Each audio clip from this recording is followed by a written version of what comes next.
Okay. I was watching a Different World, y'all. So pause that. And yeah. We usually do this at 6:30, but I wanted to get it done a little bit earlier. So it's at 6 today. We are on day 65 of Bible in a Year. So we will be reading, I think it's Numbers. Let me see if I can find my app here.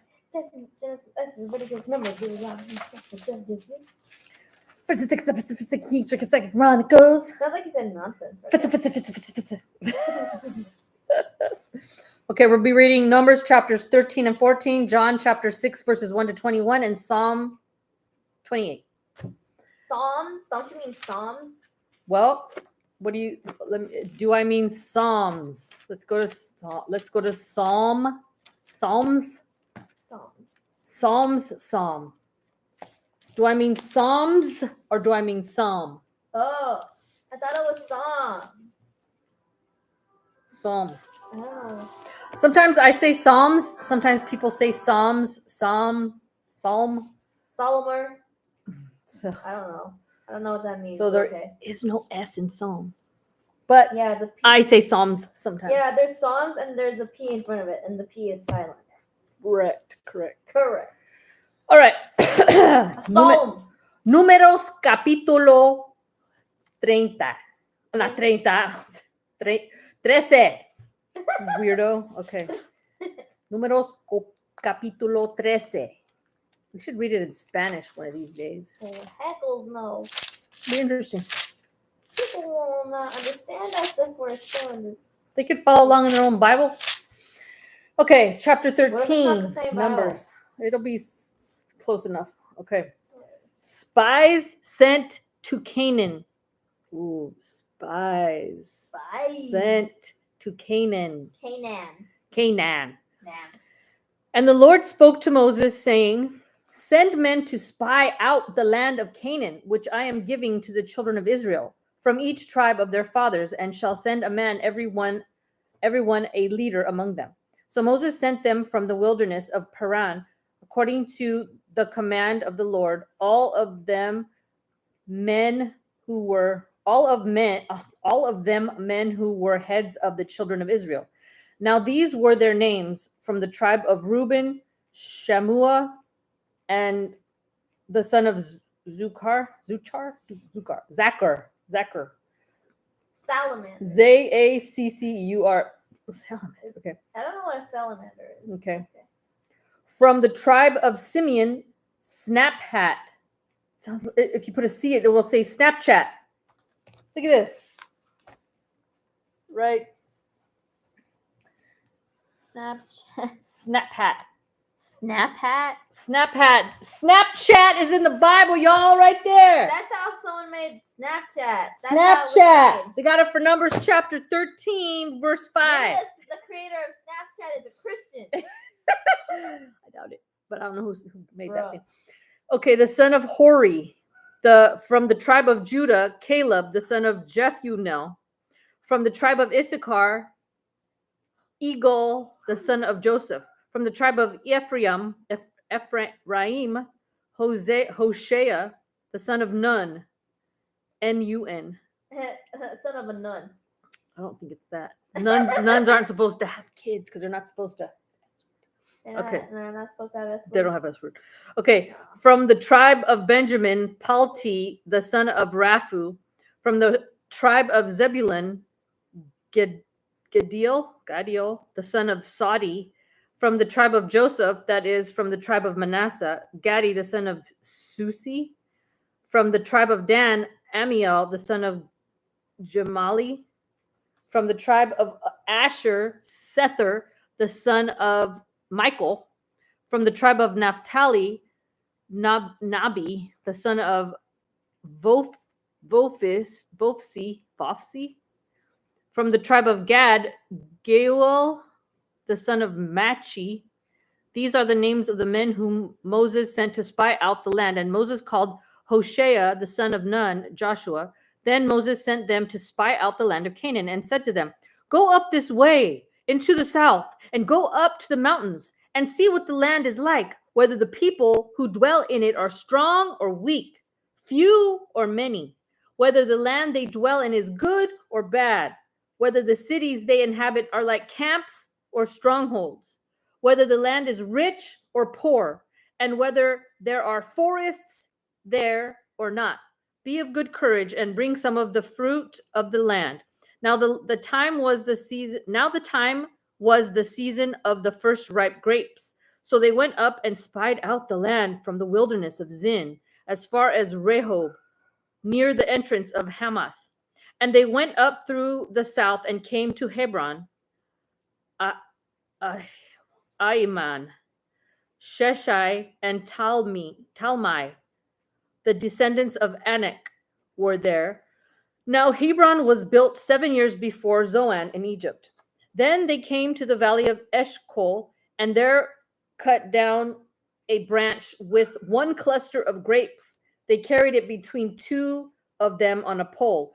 They also brought some of the pomegranates and figs. The place was called the valley of Eshcol because of the cluster which the men of Israel cut down there. And they returned from spying out the land after 40 days. Now they departed and came back to Moses and Aaron and all the congregation of the children of Israel in the wilderness of Paran. At Kadesh, they brought back word to them and to all the congregation and showed them the fruit of the land. Then they told him and said, "We went to the land where you sent us. It truly flows with milk and honey, and this is its fruit. Nevertheless, the people who dwell in the land are strong. The cities are fortified and very large. Moreover, we saw the descendants of Anak there. And the Amalekites dwell in the land of the south. The Hittites, the Jebusites, and the Amorites dwell in the mountains. And the Canaanites dwell by the sea and along the banks of the Jordan." Then Caleb quieted the people before Moses and said, "Let us go up at once and take possession, for we are well able to overcome it." But the men who had gone up with him said, "We are not able to go up against the people, for they are stronger than we." And they gave the children of Israel a bad report of the land which they had spied out, saying, "The land through which we have gone as spies is a land that devours its inhabitants, and all the people whom we saw in it are men of great stature. There we saw the giants. The descendants of Anak came from the giants, and we were like grasshoppers in our own sight, and so we were in their sight." So they picked a huge thing of grapes, but then they said that it's not a good place to be. I don't know. It's kind of weird. Okay. Israel refuses to enter Canaan. So all the congregation lifted up their voices and cried, and the people wept that night. And all the children of Israel complained against Moses and Aaron, and the whole congregation said to them, "If only we had died in the land of Egypt, or if only we had died in the wilderness. Why has the Lord brought us to this land to fall by the sword, that our wives and children should become victims? Would it not be better for us to return to Egypt?" So they said to one another, "Let us select a leader and return to Egypt." They want to go back to Egypt and be slaves. Really? Bruh. The heck's the matter with you people? Then Moses and Aaron fell on their faces before the assembly of the congregation of the children of Israel. But Joshua, the son of Nun, and Caleb, the son of Jephunneh, who were among those who had spied out the land, tore their clothes. And they spoke to all the congregation of the children of Israel, saying, "The land we passed through to spy out is an exceedingly good land. If the Lord delights in us, then he will bring us into this land and give it to us, a land which flows with milk and honey. Only do not rebel against the Lord, nor fear the people of the land, for they are our bread. Their protection has departed from them, and the Lord is with us. Do not fear them." And all the congregation said to stone them with stones. Now the glory of the Lord appeared in the tabernacle of meeting before all the children of Israel. So they lied about going, even though it was good. They said it was bad. And then they said, "Oh, we want to go back to Egypt." And then they said, "Oh, no, it's good. It's a good place." And then they got mad. "You maggots," and stoned them to death. What the? Stone them? Yes, that's what they used to do back then. When they would kill somebody, they'd throw stones at them until they died. You know how awful that would be? That would be horrible to die like that. Okay. Moses intercedes for the people. Then the Lord said to Moses, "How long will these people reject me? And how long will they not believe me with all the signs which I have performed among them? I will strike them with the pestilence and disinherit them, and I will make of you a nation greater and mightier than they. And Moses said to the Lord, then the Egyptians will hear it, for by your might you brought these people up from among them, and they will tell it to the inhabitants of this land. They have heard that you, Lord, are among these people, that you, Lord, are seen face to face, and your cloud stands above them, and you go before them in a pillar of cloud by day and a pillar of fire by night. And if you kill these people as one man, then the nations which have heard of your fame will speak, saying, because the Lord was not able to bring this people to the land which he swore to give them, therefore he killed them in the wilderness. And now I pray, let the power of my Lord be great, just as you have spoken, saying, the Lord is long-suffering and abundant in mercy, forgiving iniquity and transgression, but he by no means clears the guilty, visiting the iniquity of the fathers on the children to the third and the fourth generation. Pardon the iniquity of this people, I pray, according to the greatness of your mercy, just as you have forgiven this people from Egypt even until now. Then the Lord said, I have pardoned according to your word. But truly, as I live, all the earth shall be filled with the glory of the Lord, because all these men who have seen my glory and the signs which I did in Egypt and in the wilderness, and have put me to the test now these 10 times and have not heeded my voice. They certainly shall not see the land of which I swore to their fathers, nor shall any of those who rejected me see it. But my servant Caleb, because he has a different spirit in him and has followed me fully, I will bring into the land where he went, and his descendants shall inherit it. Now the Amalekites and the Canaanites dwell in the valley. Tomorrow turn and move out into the wilderness by the way of the Red Sea. Death sentence on the rebels. Death sentence on the rebels. You got a death sentence. That's no good. Rebels. Rebels, people that rebel against everything. Ah. Rebellious. Okay. And the Lord spoke to Moses and Aaron, saying, how long shall I bear with this evil congregation who complain against me? I have heard the complaints which the children of Israel make against me. Say to them, as I live, says the Lord, just as you have spoken in my hearing, so I will do to you. The carcasses of you who have complained against me shall fall in the wilderness, all of you who were numbered according to your entire number from 20 years old and above, except for Caleb, the son of Jephunneh, and Joshua, the son of Nun. You shall by no means enter the land which I swore I would make you dwell in. But your little ones, whom you said would be victims, I will bring in, and they shall know the land which you have despised. But as for you, your carcasses shall fall in the wilderness, and your sons shall be shepherds in the wilderness 40 years, and bear the brunt of your infidelity until your carcasses are consumed in the wilderness. Oh, that's horrible. According to the number of the days in which you spied out the land, 40 days for each day you shall bear your guilt 1 year, namely 40 years, and you shall know my rejection. I, the Lord, have spoken this. I will surely do so to all the evil congregation who are gathered together against me. In this wilderness they shall be consumed, and there they shall die. Now the men whom Moses sent to spy out the land, who returned and made all the congregation complain against him by bringing a bad report of the land, those very men who brought the evil report about the land died by the plague before the Lord. But Joshua the son of Nun and Caleb the son of Jephunneh remained alive, of the men who went to spy out the land. So Joshua and Caleb lived to go to that. Okay. A futile invasion attempt. Then Moses told these words to all the children of Israel, and the people mourned greatly. And they rose early in the morning and went up to the top of the mountain, saying, here we are, and we will go up to the place which the Lord has promised, for we have sinned. And Moses said, now why do you transgress the command of the Lord? For this will not succeed. Do not go up unless you be defeated by your enemies, for the Lord is not among you. For the Amalekites and the Canaanites are there before you, and you shall fall by the sword, because you have turned away from the Lord. The Lord will not be with you. But they but they presumed to go up to the mountaintop. Nevertheless, neither the ark of the covenant of the Lord nor Moses departed from the camp. Then the Amalekites and the Canaanites who dwelt in that mountain came down and attacked them and drove them back as far as Hormah. Okay, now we're going to John chapter 6, verses 1 to 21.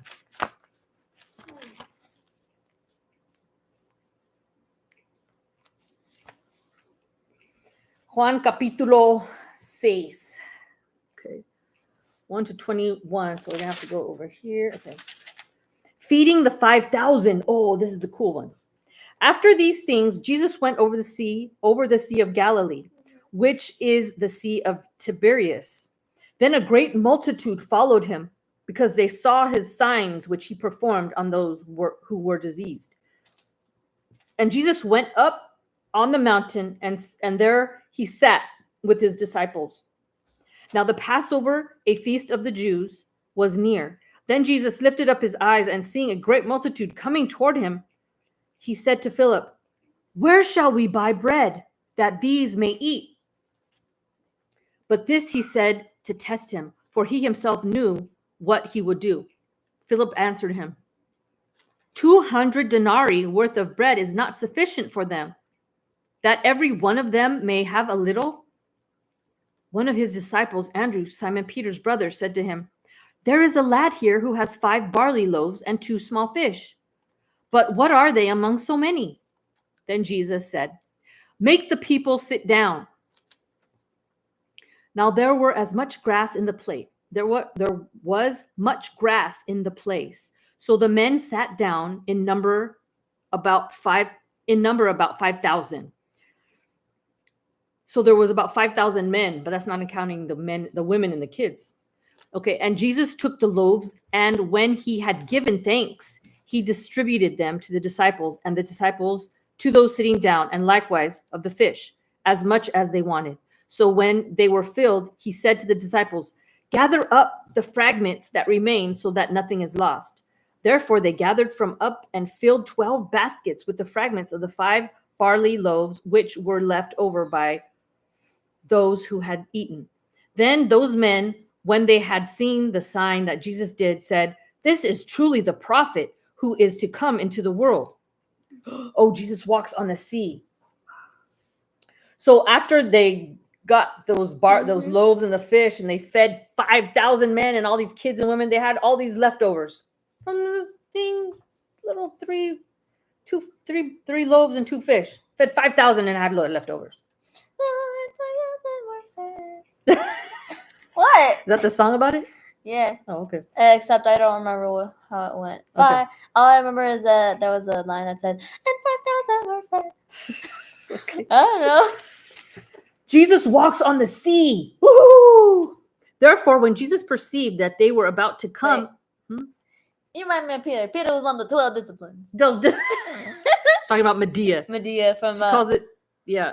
I could do battle by myself. I can do battle by myself. Movie. She calls the disciples, or she calls the disciple disciplines, 5 disciplines. You remind me of Peter. Peter disciplines. was one of the 12 disciplines. 12 disciplines. It's disciples, not discipline. Disciplines. And then the ark, they came in the arch, the St. Louis Arch. So funny. Oh my gosh, you guys have to watch that. Dumb. Yeah, it's so funny. Okay. Therefore, when Jesus perceived that they were about to come and take him by force to make him king, he departed again to the mountain by himself alone. Now, when evening came, his disciples went down to the sea, got into the boat, and went over the sea toward Capernaum. And it was already dark, and Jesus had not come to them. Then the sea arose because a great wind was blowing. So when they had rowed about 3 or 4 miles, they saw Jesus walking on the sea and drawing near the boat, and they were afraid. But he said to them, "It is I. Do not be afraid." Then they willingly received him into the boat, and immediately the boat was at the land where they were going. Dang. So immediately he stepped in the boat, and already they were there quickly. Dang. Okay, so Psalm 28. Psalm 38. 38. Right here. It's right there. Rejoicing in answered prayer. That's a good one. A psalm of Rejoice David. and sing. A psalm of David. I don't know. A song of David? A psalm of David. Psalm? Sounds like songs. Song That's of what it- Psalms. 'Cause that's what Psalms. it is. Psalms is songs. Right. To you I will cry, O Lord, my rock. Do not be silent to me, lest if you are silent to me, I become like those who go down to the pit. Oh, you don't want to go down to the pit. Heck no. The hellhole. No, thank you. That's what it's called. No, thank you. No, Nah. I don't want that. Hear the voice of my supplications. Okay. When I cry to you, when I lift up my hands toward your holy sanctuary, do not take me away with the wicked and with the workers of iniquity, who speak peace to their neighbors, but evil is in their hearts. Give them according to their deeds and according to their wickedness of their endeavors. Give them according to the work of their hands. Render to them what they deserve, because they do not regard the works of the Lord, nor the operation of his hands. He shall destroy them and not build them up. Blessed be the Lord, because he has heard the voice of my supplications. The Lord is my strength and my shield. My heart trusted in him, and I am helped. Therefore, my heart greatly rejoices, and with my song I will praise him. The Lord is their strength, and he is the saving refuge of his anointed. Save your people and bless your inheritance, shepherd them also, and bear them up forever. That's it, guys. See you next time, day 66. Bye-bye. Have a good